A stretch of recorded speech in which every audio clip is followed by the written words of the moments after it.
In this video, we are going to talk about the why, which is the advantage of design thinking, and then the biggest mistake junior designers make with design thinking. So, let's talk about the why. There are numerous reasons to engage in design thinking, enough to merit a standalone article. But in summary, design thinking activities achieves all these advantages at the same time. These are these advantages. One, it is a user centered process that starts with user data. It creates design artifacts that address real and not imaginary user needs and then tests those artifacts with real users.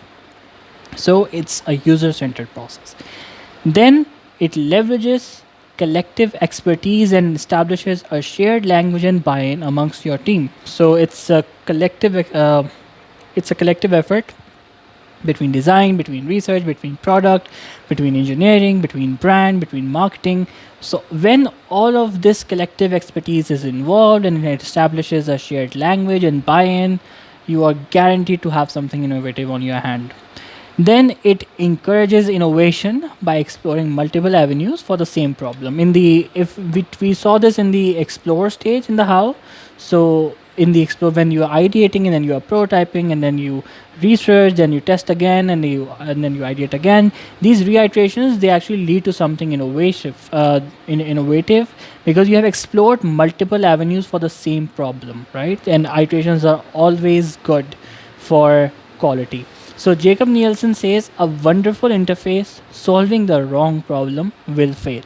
So design thinking unfetters creative energies and focuses them on the right problem. That's the biggest advantage of design thinking because the user centered process and the collective expertise and the iterations and the research, what it does is that it makes it damn sure that you will always focus on the right problem. And if you're focusing on the right problem, then if you have the right expertise and the right professionals, you will build a wonderful interface which will be solving for the right problem. And that's just everything that the business needs. So design thinking unfetters creative energies and focuses them on the right problem. That's like the summary of the biggest advantage of using this ideology.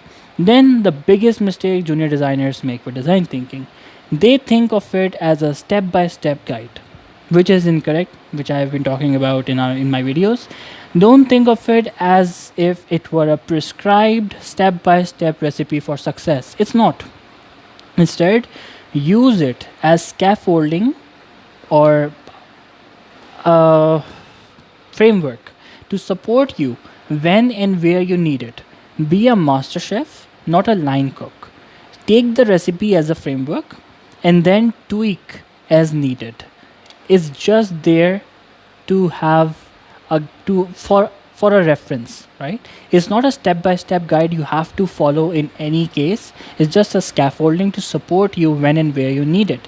You have to be a master chef, you have to make decisions, you have to make decisions based on context of your process of your organization. You don't just need to follow this as a line cook, right? You don't need to take instructions. You need to take reference of how it's done, how it's supposed to be done, but at the end of the day, you have to make a decision which is more relevant to your organization and your context.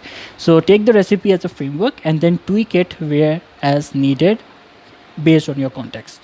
So each phase is meant to be iterative and cyclical as opposed to a strictly linear process. It won't be empathize, define, ideate, prototype, test, and implement.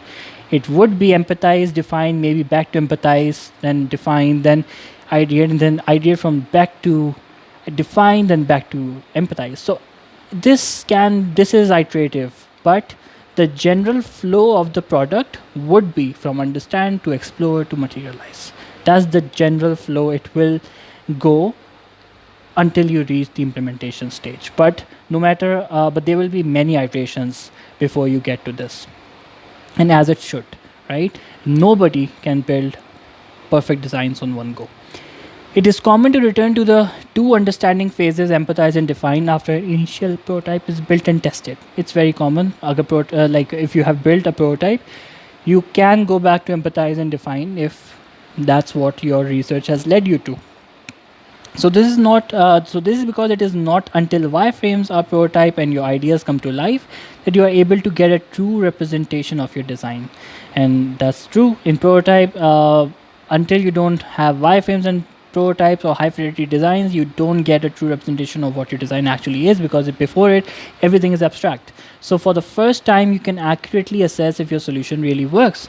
At this point, looping back to your user research is immensely helpful. What else do you need to know about the user in order to make decisions or to prioritize development order? What new use cases have arisen from the prototype that you didn't previously research? So these are the user research. So these are the these are the questions which you need to define, um, and in the ideation stages, right? In the explore stages. You can also repeat phases. So it's often necessary to do an exercise within a phase multiple times in order to arrive at the outcome needed to move forward. For example, in the define phase, different team members will have different backgrounds and expertise, and thus different approaches to problem identification. It's common to spend an extended amount of time in the define stage, right? Defining the problem, if even if you have to spend extended time there, it's beneficial in the longer run, because aligning a team to the same focus is very important.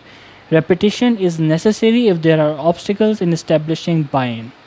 So if there are obstacles, you cannot get the buy-in from all of your team members, then you need to have these repetitive cycles as long as the buy-in is all there.